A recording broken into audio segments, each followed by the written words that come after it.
জুলাই বিপ্লবী যোদ্ধা ওসমান হাদি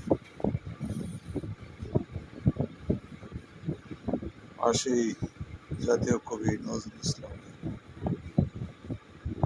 স্মৃতিসৌধ।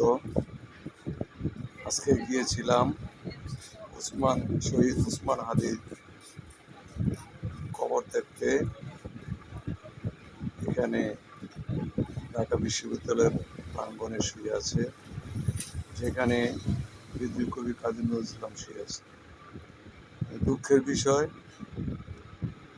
আমাদেরকে ঢুকতে দেওয়া হয়নি, বারে বারে ডেকেও তাদের পাইনি। ভিতরে দেখলাম একটা ছেলে বাগান পরিচর্যা করছে,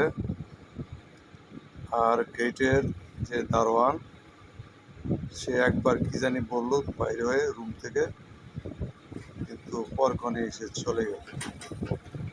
আক্ষেপ নিয়ে চলে আসলাম। ফিরে ফিরে তাকালাম, শহীদ ওসমান হাদি, তোমাকে প্রকাশ্য দেখিনি, কিন্তু তোমার খবরটাকে একবার দেখার ইচ্ছা ছিল। তুমি তো 18 কোটি জনগণের হৃদয়ে আছো। দুঃখিত, তোমার সেই খবরটা দেখার নসিব হলো না।